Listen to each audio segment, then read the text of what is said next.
dar inicio a nuestra clase. Al finalizar de la clase entre el día de hoy o mañana, yo les envío el material en un formato PDF en el mismo grupo, el grupo que ustedes, en el que pasan asistencia, en el que están sumados para aquellos que son nuevos. No es un grupo para mandar los buenos días o así, una bendición para todos, sino es un grupo meramente institucional, donde solo ingresamos o compartimos información propiamente del discipulado, pasamos asistencia y nada más, ¿vale? Entonces, les voy a pedir que me acompañen a orar. Vamos a dar gracias a Dios por este tiempo. Pedirle a nuestro Dios que Él nos hable y que nos siga dirigiendo en estas clases. Por favor, acompáñenme. Te damos gracias, Señor Jesús, por tu palabra, porque nos permite, Señor, acercarnos a ti, porque hoy, Señor, nos das la oportunidad de tomar un tiempo, Señor. Nadie nos ha obligado, nadie, absolutamente nadie, Señor, nos ha obligado para poder venir a buscarte. Y es a ti a quien necesitamos encontrar. Es a ti a quien verdaderamente necesitamos conocer. Podríamos tener muchos años en el Evangelio, pocos años, Señor, de ser cristianos, y probablemente no te conocemos. Hoy te pido, Señor, que tomes provecho de este tiempo, que tú, Señor, te entrones en esta clase y en cada clase subsecuente, Señor, a este tiempo, y que seas tú quien nos hable, que sea tu palabra quien nos dirija. No necesitamos escuchar a nadie más que a ti, Señor. Necesitamos conocerte a ti, que tú nos des dirección, que tú nos llenes de ti, Señor, y que podamos caminar siendo obedientes en el propósito que tú tienes para nosotros. Porque sabemos, Señor, y creemos que no somos una casualidad en esta tierra. No somos tampoco una causalidad, Señor. Somos creados por ti. Hoy nos creemos y nos entendemos hijos tuyos y confiamos en que tenemos un propósito de reino, Señor. Y por eso es que tú nos has llamado y a ese llamado hemos atendido. Solo permite, Señor, que cualquier cosa que nos preocupe, cualquier cosa que nos pueda sacar, Señor, ahorita de concentración, sea quitada y nosotros nos podamos meter de lleno. Háblanos en este tiempo, te lo pedimos en el nombre de Jesús. Amén y amén. Bien, voy a compartir mi pantalla. Seguimos viendo el tema de la divinidad del Espíritu Santo. Y para iniciar les voy a pedir que me acompañen ahí en sus Biblias a Juan 16, al Evangelio de Juan, capítulo 16, por favor. Vámonos directo. Tenemos muy poquito tiempo para cerrar, para avanzar en el tema y quiero que queden estos puntos súper claros. Juan 16, a partir del versículo 8. El título propiamente, siempre les pido que vean el título de los textos, porque eso nos dará una introducción a saber de lo que vamos a leer. Ahí hay un subtítulo o un título que dice la obra del Espíritu Santo. ¿Cuál es la obra del Espíritu Santo? Por un propósito en específico, Dios nos ha dejado al Consolador. Y dice a partir del versículo 8, y cuando Él venga, previo Jesús, está hablando de la promesa del Espíritu Santo, y dice específicamente, y cuando Él venga, convencerá al mundo de pecado. El único que convence al mundo de pecado es el Espíritu Santo. Y aquí quiero nada más mencionarles un punto importante. Nosotros muchas veces en el diario caminar con Dios y por la emoción y por el anhelo de ver a nuestras familias, de ver a las personas que amamos, buscar de Dios y estar cerca de Dios, nosotros podríamos estar errando en la forma de compartir el Evangelio. Ninguno de nosotros es el Espíritu Santo, ¿eh?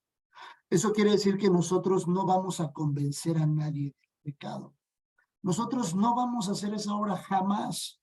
Jamás nosotros por estarle diciendo a alguien fornicario, por estarle diciendo a alguien adúltero, por decirle a alguien que es una persona que le falta el respeto a sus papás, por decirle a una persona que malgasta su economía en alcohol, en vicios, en drogas, porque le estamos diciendo a una persona constantemente, no lo vamos a convencer.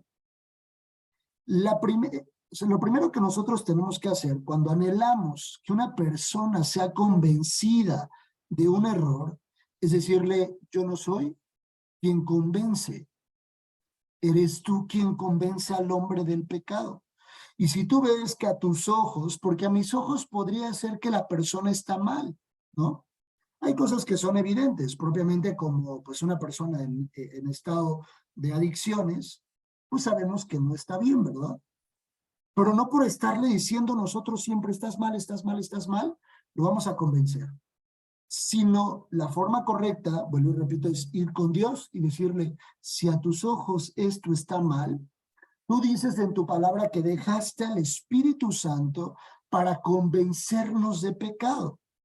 Entonces yo te pido que tú convenzas de pecado a tal persona, a mi esposo, a mi esposa, a mis hijos, a mi familia, por el anhelo de la promesa de Dios en nuestras vidas.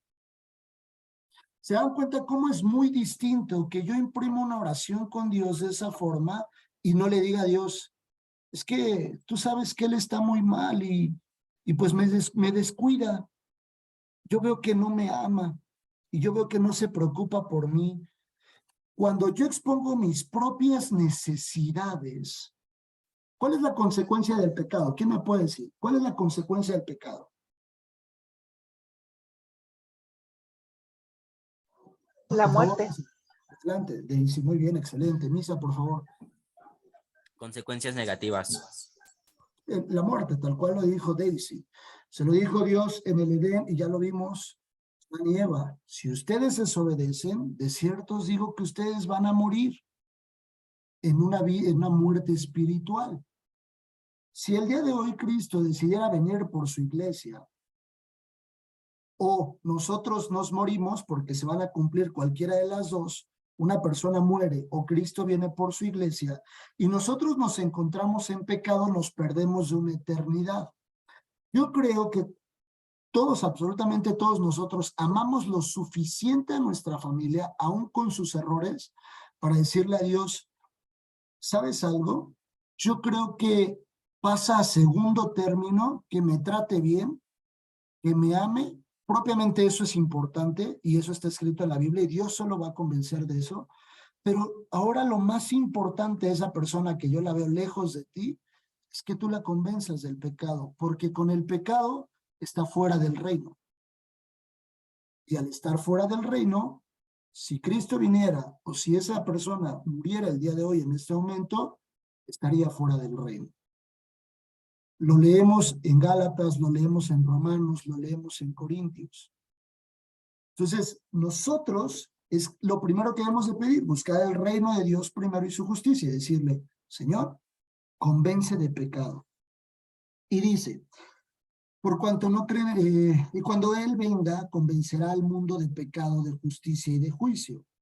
De pecado, por cuanto no creen en mí, de justicia, por cuanto voy al Padre y no me veréis más, y de juicio, por cuanto el príncipe de este mundo ha sido ya juzgado. Aún tengo muchas cosas que deciros, pero ahora no las podéis sobrellevar. Y nos desglosa por qué dice de pecado, por qué dice de juicio y por qué dice de justicia. Quien convence de esos tres puntos es el Espíritu Santo. Solamente es el Espíritu Santo quien convence de esos puntos. Y dice el 13, pero cuando venga el Espíritu de verdad, Él os guiará a toda la verdad. Él os guiará a toda la verdad porque no hablará por su propia cuenta, sino que hablará todo lo que oyere y os hará saber las cosas que habrán de venir. ¿De quién escuchará o de quién estará escuchando el Espíritu Santo para decírnoslo a nosotros? Por eso es que aquí podemos ver parte también de la Trinidad, de que los tres, el Padre, el Hijo y el Espíritu Santo, son uno solo. Jesús lo decía, las cosas que yo les digo, no se las digo por mí mismo, sino se las digo porque el Padre me las ha dicho. Y aquí dice que el Espíritu Santo nos hablará lo que le es indicado hablarnos. ¿Por qué? Porque los tres en uno solo son. Y dice, pero cuando venga el Espíritu de verdad, Él os guiará toda la verdad, porque no hablará por su propia cuenta, sino que hablará todo lo que oyere y os hará saber las cosas que habrán de venir. Él me glorificará porque tomará de lo mío y os lo hará saber. Todo lo que tiene el Padre es mío, y por eso dije que tomará de lo mío, y os lo haré saber. Ahí confirma la Trinidad, pero también confirma la deidad. Dice otra vez, tomará de lo mío y os lo hará saber. Todo lo que tiene el Padre es mío. Y si todo lo que tiene el Padre es de Jesús, también hay una conexión entre el Padre, el Hijo y el Espíritu Santo. Todo lo que hay en el Padre, hay en el Hijo, y lo que hay en el Hijo, hay en el Espíritu Santo. 3 en uno solo, ¿vale? Perfecto. ¿Alguna duda hasta aquí? ¿Comentarios? ¿Todo claro? Perfecto. Muy bien. Acompáñenme allá en su Biblia. Algunos nombres de los cuales o con los cuales se le identifica también al Espíritu Santo desde el Antiguo Testamento, podemos verlo en Génesis 6:3, y dijo Jehová, no contenderá mi espíritu con el hombre para siempre, porque ciertamente él es carne, mas serán sus días 125 años. Este versículo viene a raíz del tiempo en el que los hombres empezaban ya a desobedecer y empezaban a tomar las mujeres entre ellos, y después empezaban a hacer lo incorrecto delante de Dios. Porque previamente, dice la Biblia que Adán vivió 930 años aproximadamente, y Dios acorta la edad. Lean ustedes en Génesis y vayan viendo las generaciones de Adán, y Adán, o sea, viene Adán, viene Set, y luego viene la descendencia de Adán hasta Noé. Y en el periodo de años son entre 800, 900, 970 aproximadamente el hombre que más años duró en ese periodo, ¿vale? Y dice, y dijo Jehová, no contenderá mi espíritu, es decir, el espíritu de Jehová. El espíritu del Señor en Isaías 11:2, y reposará sobre él el espíritu de Jehová, espíritu de sabiduría y de inteligencia, espíritu de consejo y de poder, espíritu de conocimiento y de temor a Jehová. Es parte de la profecía de Jesús y habla de las diferentes características, como características que iba a tener Jesús por tener al Espíritu Santo. Este versículo también hace alusión a la menorá, que es el candelero con los 7 brazos en el tabernáculo. No me voy a ir hacia ese tema, pero acá lo menciona como el Espíritu de Jehová, el Espíritu del Señor. El Espíritu del Padre en Mateo dice, porque no sois vosotros los que habláis, sino el Espíritu de vuestro Padre que habla en vosotros. El Espíritu de verdad también en Juan 14:17 dice textual, el Espíritu de verdad, al cual el mundo no puede recibir porque no le ve ni le conoce, pero vosotros le conocéis porque mora con vosotros y estará con vosotros. Romanos 8:2, porque la ley del Espíritu de vida en Cristo Jesús me ha librado de la ley del pecado y de la muerte. El Espíritu de vida. Y luego vemos el Espíritu de gracia en Hebreos 10:29. Cuando mayor castigo pensáis que merecerá el que pisoteare al Hijo de Dios y tuviere por inmunda la sangre del pacto, el cual fue santificado e hiciera afrenta al Espíritu de gracia. Acá propiamente tomamos los nombres, no tomamos el contexto, pero tomamos el nombre literal, y solo es ilustrativo para que ustedes identifiquen cómo también lo podrían mencionar. Tengan mucho cuidado, porque hay muchos pasajes donde puede decir el ángel de Jehová, o el ángel del Señor, o un ángel del Señor. A lo largo de la Biblia, en el Antiguo y Nuevo Testamento, se menciona en el Antiguo y en el Nuevo Testamento. En el Antiguo Testamento principalmente los podemos identificar como cristofanías. Ajá. Es muy diferente a lo que es el Espíritu de Jehová, porque en las cristofanías lo menciona como el ángel de Jehová, y es la figura de Jesús en el Antiguo Testamento, ¿vale? Y en el Nuevo Testamento podemos identificar muchos cuando dice, y un ángel del Señor, no es el ángel del Señor, y un ángel del Señor, ¿vale? También tengan mucho cuidado al identificarlo tanto en el Nuevo como en el Antiguo Testamento. La divinidad del Espíritu Santo. Vayan a Hebreos 9:14, por favor. Hebreos 9:14.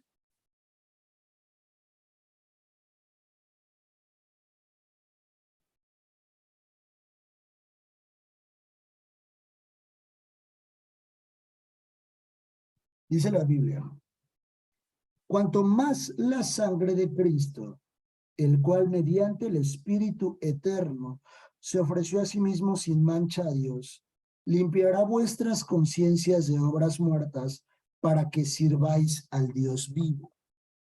Hay mucho aprendizaje en este versículo. Es propiamente el Espíritu Santo, lo que vimos, el que convence, pero el que limpia, dice, vuestras conciencias de obras muertas para que sirvamos a Dios. Dicho sea de paso, una de las cosas que Dios espera cuando Dios nos ha llamado es que nosotros seamos hombres y mujeres al servicio. Primeramente, el servicio empieza en nuestras casas. El servicio principalmente va a ser siempre primero en nuestras casas. Ese es el primer servicio. El primer ministerio que Dios nos ha dado es el ministerio dentro de nuestro hogar. Y acá algo que estamos viendo es la divinidad del Espíritu Santo, es decir, la deidad. El Espíritu Santo es Dios. Estamos buscando en la Biblia confirmar con la Biblia que el Espíritu Santo es Dios, con evidencias tangibles de que el Espíritu Santo es Dios. Llevamos varias a lo largo de la clase. Y vuelvo a decir, cuanto más la sangre de Cristo, el cual mediante el Espíritu eterno se ofreció a sí mismo sin mancha a Dios, limpiará vuestras conciencias. El único que puede limpiar y perdonar los pecados es Dios. El único que puede borrar esos pecados es Dios. El Espíritu Santo tiene esta facultad como Dios, como nuestra deidad, de limpiar por completo los pecados de las personas. Dice textual, cuanto más la sangre de Cristo, el cual mediante, habla de Cristo, de Jesús, cuando dice el cual, habla de Cristo, mediante el Espíritu eterno se ofreció a sí mismo sin mancha, limpiará vuestras conciencias de obras muertas para que sirváis al Dios vivo. Siempre lo vamos a encontrar en esa compañía, Jesús y el Espíritu Santo, porque ya lo vimos, Jesús y el Espíritu Santo y el Padre en uno mismo están obrando. Y luego vamos a Romanos 8:11, por favor. Romanos 8:11.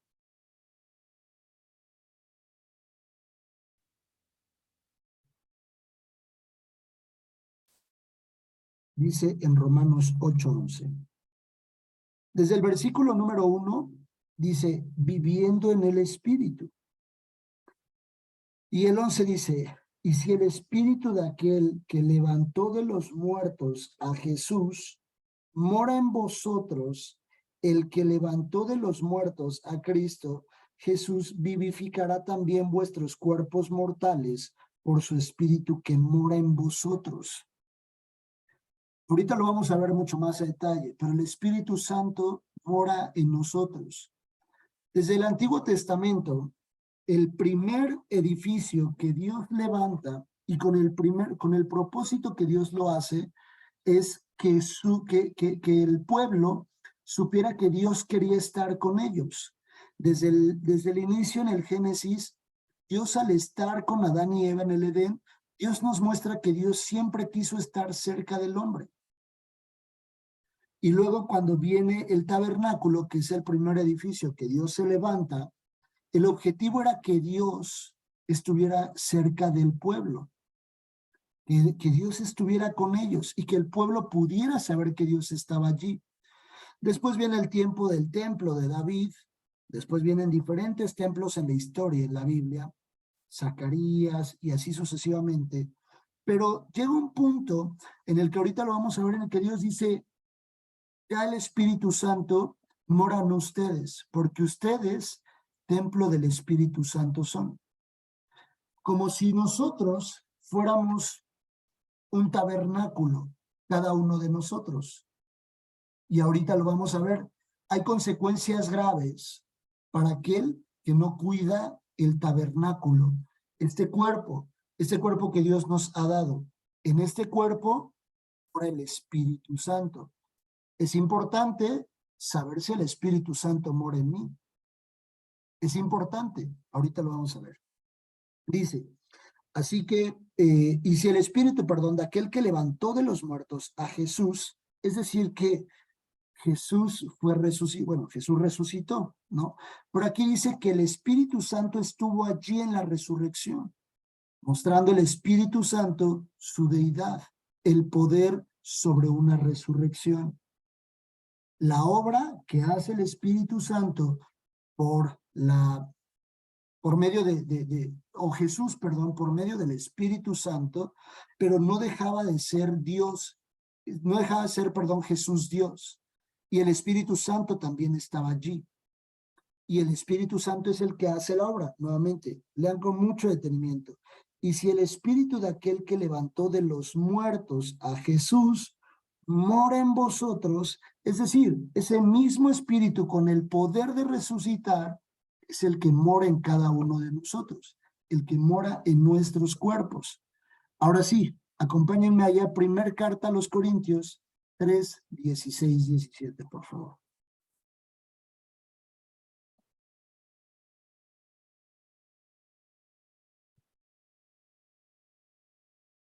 Primer carta a los Corintios.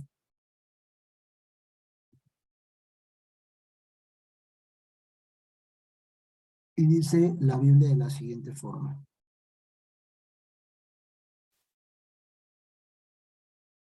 ¿No sabéis que sois templo de Dios y que el Espíritu de Dios mora en vosotros?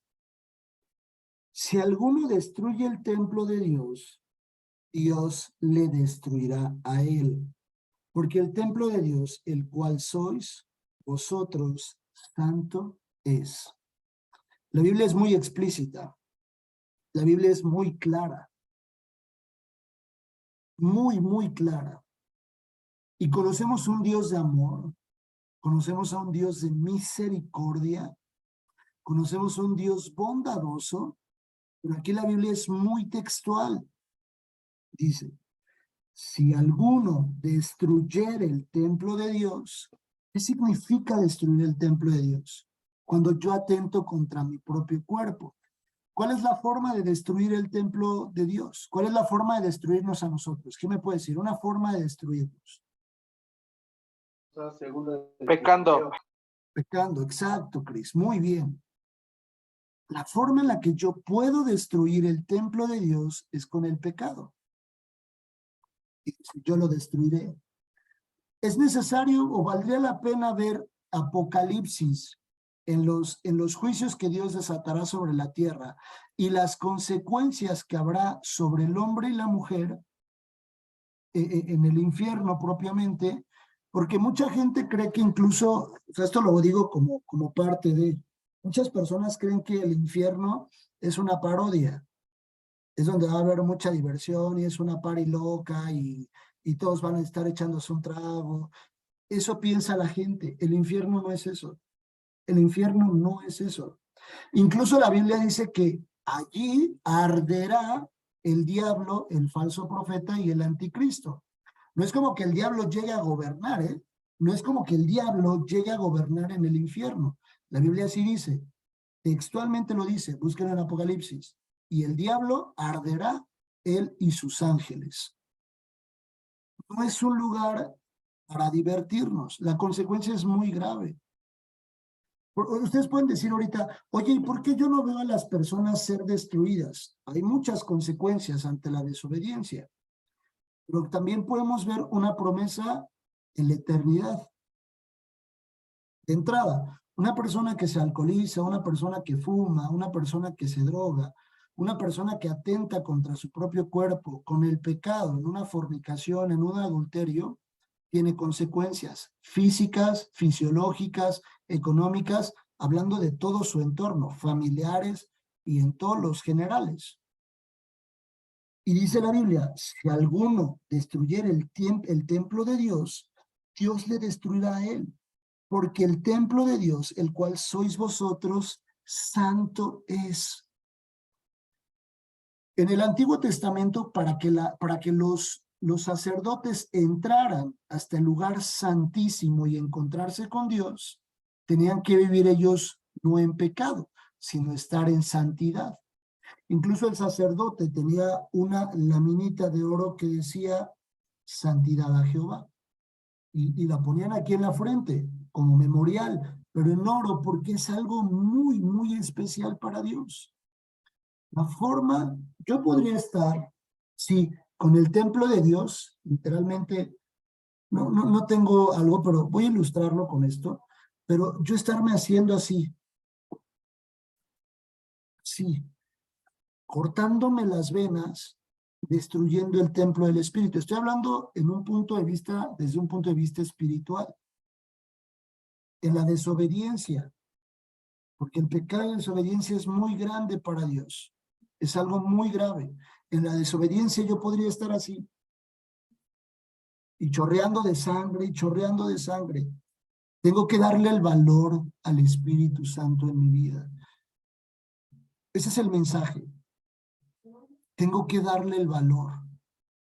Dice la Biblia, no contristáis al Espíritu, porque el Espíritu Santo, al ser omnipresente, omnipotente y omnisciente, que es otro de los puntos donde confirmamos aquí su deidad, si dice que el Espíritu Santo mora en nosotros, no solo mora en mí, mora en Lu, mora en Aureliano, mora en Daisy, en Columba, en mi hermana María de los Ángeles, en todos los que estamos aquí.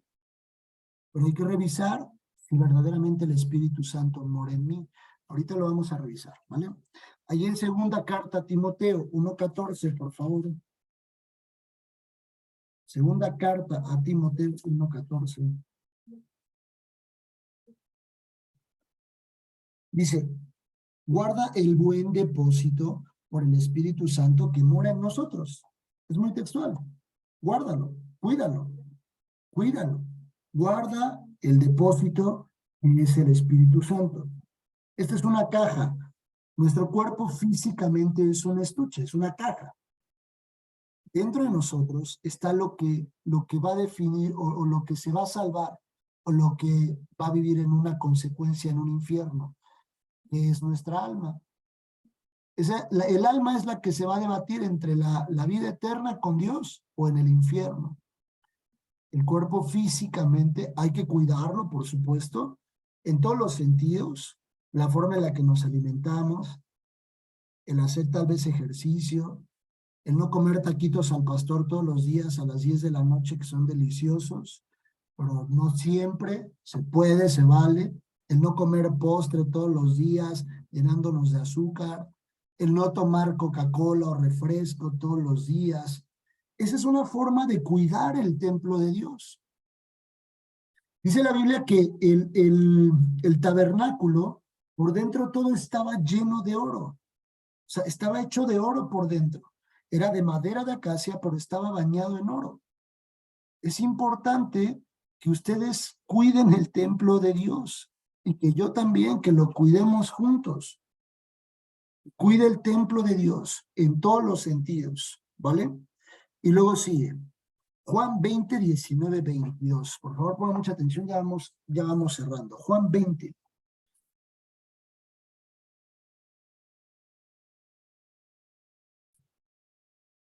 Juan 20, 19, 22. Dice la Biblia. Cuando llegó la noche de aquel mismo día, el primer de la semana, estando las puertas cerradas en el lugar donde los discípulos estaban reunidos, por medio de los judíos, vino Jesús, por miedo, perdón, de los judíos, vino Jesús y puesto en medio les dijo, paz a vosotros.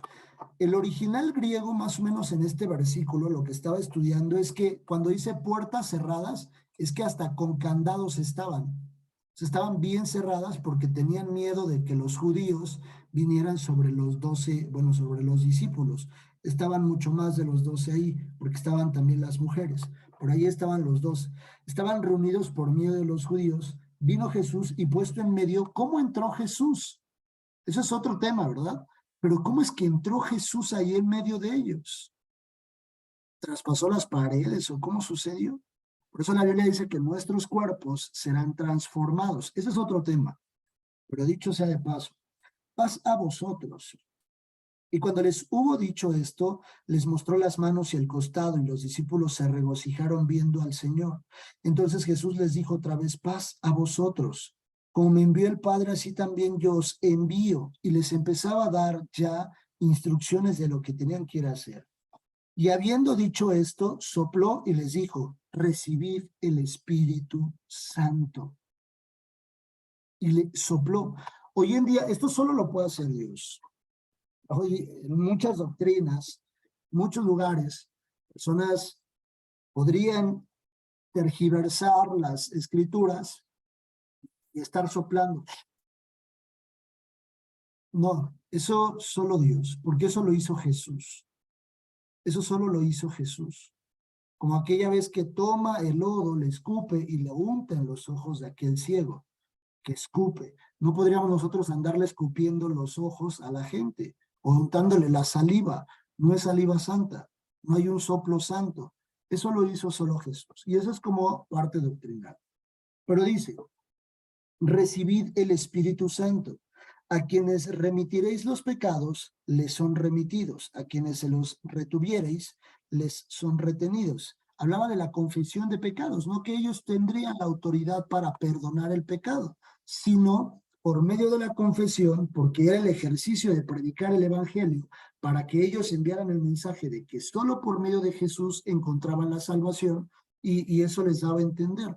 Que ustedes les indiquen todo lo que yo les he dicho, les serán perdonados los pecados, pero a los que no tengan esa revelación y esa palabra de parte de ustedes, no recibirán o no les será perdonado. ¿Cuál es el único pecado que no se perdona?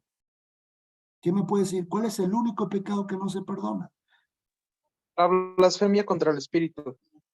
Sí, hay uno, ese es importante, pero textualmente el pecado que no se perdona es el que no es confesado, el que yo no confieso.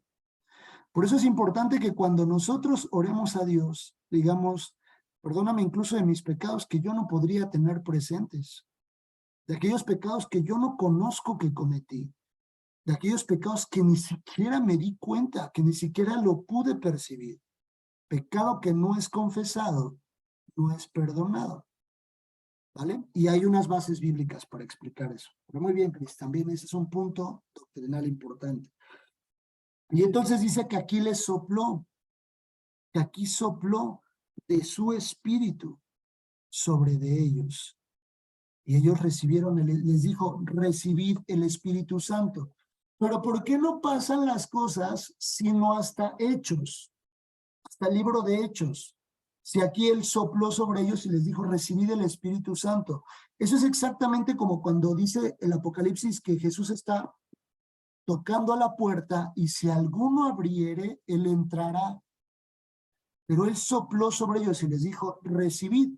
Yo no sé si probablemente en ese momento ellos tenían que decir, yo te recibo, Espíritu Santo, porque no dice que ellos contestaran, que ellos abrieran. Recuerden que nosotros tenemos un albedrío y una decisión. El Espíritu Santo no puede entrar a donde no le es permitido entrar por una decisión personal. Y entonces dice, ahí en Hechos, vamos a Hechos 1, capítulo 1, ahí adelante, del 6 al 8. Entonces, los que se habían reunido, le preguntaron, diciendo, Señor, ¿restaurarás el reino a Israel en este tiempo? Y les dijo, nos toca a vosotros saber los tiempos o las sazones que el Padre puso en su sola potestad. Pero recibiréis poder cuando haya venido sobre vosotros el Espíritu Santo. Y me seréis testigos en Jerusalén, en toda Judea, en Samaria y hasta lo último de la tierra. Es decir, que cuando el Espíritu viene sobre un hombre o sobre una mujer, lo primero que hace es poner su vida ¿en qué? En acción. Eso es exactamente el fruto. Cuando vemos a una persona que dices, no te pases, está bien revolucionada, está aquí para allá y hace esto y no deja y su familia, la iglesia, la casa, parece vitacilina, ¿no? En la casa, en el taller, así, eso parece la persona. En todos lados, anda bien activa, porque lo dice, me serán testigos en Jerusalén, en todo Judea, en Samaria y hasta lo último de la tierra. Una vida en acción, y recibiréis poder. Eso quiere decir que hasta ese momento no lo habían recibido. No habían... ¿En qué momento es cuando ellos lo reciben? Justo en Hechos 2. Vean, en Hechos 2. ¿Qué dice Hechos 2? Ahí adelante. Cuando llegó, lo voy a leer de corrido y a ver quién me dice cuál es la clave. Cuando llegó el día de Pentecostés estaban todos unánimes juntos, y de repente vino del cielo un estruendo, como de un viento recio que soplaba, el cual llenó toda la casa donde estaban sentados, y se les aparecieron lenguas repartidas como de fuego, asentándose sobre cada uno de ellos, y fueron todos llenos del Espíritu Santo, y comenzaron a hablar en otras lenguas según el Espíritu les daba que hablasen. ¿Cuál fue la clave? ¿Quién me dice? Unánimes. Unánimes, mi hermana Columba, mi hermana María de los Ángeles. Y ahí donde dice que del cielo un estruendo como un viento recio soplaba sobre ellos. Ok, a ver, mi hermana María de los Ángeles. Tenían que, estaban todos juntos, unánimes. Esa era Ok, la muy bien. orden. Muy bien, excelente. Vamos con mi hermana Carmen y Raúl. Que todos estaban en un mismo sentir. Excelente. Esa fue la clave. Y lo vimos al cierre de la carpeta anterior. Justo hasta que todos estaban, yo me imagino en los versículos que leímos cuando él sopló, ellos estaban anonadados de que Jesús se les había manifestado. Y es obvio, seguramente sus mentes estaban pensando, ¿cómo le habrá hecho? ¿Cómo entró? Y si es el maestro. Versículos abajo de lo que leímos ahorita en Juan, dice que Tomás no estaba y que después le cuentan a Tomás porque ellos estaban poniendo los ojos en qué, en otra cosa menos en lo que les dijo, reciban el Espíritu Santo. Y luego les vuelvo a dar en el capítulo 1 de Hechos, les vuelvo a decir, recibirán poder. Y enseguida en el capítulo 2, ahora sí, cuando estaban juntos, unánimes. Ese es un tema súper importante. Tal vez algunos de ustedes puedan ser familia de uno, y cuando estén juntos, unánimes, todo lo hablamos en clases anteriores, cuando hablamos de la alabanza, en su mente, en su corazón, sus pensamientos, en un mismo espíritu, todo unánime. Cuando llega ese punto en el que todo está unánime, es justo en ese momento cuando Dios puede poner el Espíritu Santo sobre él, porque está ahí, lo estamos leyendo, lo vimos ahí. Hay que asegurarnos de eso. Ahora, si lo hacen en familia, imagínense, juntos, unánimes, en su casa, una explosión impresionante del Espíritu Santo sobre sus vidas. Ese es el tema que yo quería compartir con ustedes, el tema que yo, bueno, que Dios pone en el corazón y que al final también es un temario que venimos viendo. ¿Tienen alguna duda o algún comentario? ¿Todo quedó claro? ¿Todo claro? Sí, perfecto, excelente. Bien, pues terminada la clase, ahora sí terminamos un poquito antes, ahora sí me apuré. Vamos a dar gracias a Dios por este tiempo. Nuevamente a los que se han incorporado, sean bienvenidos. De verdad que les abrazamos en el amor de Cristo, los recibimos en el amor de Cristo. Siéntanse parte también de este grupo de discipulado y ya próximamente, primero Dios, haremos algunas actividades, ¿vale? Les voy a pedir que me acompañen a orar, a darle gracias a Dios por este tiempo y llévense eso en el corazón. Llévense eso en este tiempo que están ayunando. Y cada semana, recuerden que seguimos de aquí hasta marzo con un ayuno semanal, 24 horas, como lo vimos, ya lo estudiamos. Si alguien tiene alguna duda del ayuno, les puedo pasar las clases, que ya, o alguien más les puede mandar las clases de los links que ya están en YouTube y ahí las pueden consultar también, ¿vale? Vamos a darle gracias a Dios por este tiempo, por favor. Señor, te doy gracias, Padre. Gracias por tu infinito amor por nosotros, porque no nos dejaste oculto esto, Señor, porque tú dijiste que vendría el Consolador y que nos convenía que viniera el Consolador, Señor, y que tú no nos dejarías solos. Yo te pido, Señor, que empiece a crecer en nuestro corazón este anhelo de tener el Espíritu Santo en nuestras vidas, de que verdaderamente sepamos y hoy tengamos, Señor, la garantía de poder decir, sí, el Espíritu Santo mora en mí. Y yo te pido, Señor, que nos ayudes a tener el cuidado, la sabiduría y la prudencia en el cuidado de este templo, Señor, que no nos corresponde a nosotros. No nos pertenece la vida que tú nos diste, porque esta vida viene de ti, Señor. Soplaste aliento de vida, Señor, en el vientre de nuestra madre, y es una vida que no nos corresponde a nosotros. Por eso permítenos entregarte un día buenas cuentas de lo que tú harás, de lo que tú has hecho con nosotros, de nuestro cuerpo, de este templo de tu hermoso Espíritu Santo. Pero también, Señor, pon en el corazón el anhelo de recibir tu hermoso Espíritu Santo en nosotros. Damos gracias por esta clase, Señor. Te pido que bendigas y guardes a cada uno de mis hermanos y de mis hermanas, que los guíes, Señor, en el cumplimiento del propósito que tú tienes para ellos y que ninguno, Señor, se suelte de tu mano, que ninguno se aleje nunca de ti.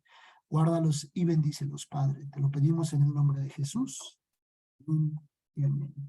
Que Dios los guarde, que Dios los bendiga. Me gusta saludarlos. Bonita noche a todos y bonita semana. Que estén muy bien. Gracias, Dios les bendiga. Adiós. Chao. Hasta luego. Bye. Que Dios los guarde. Chao.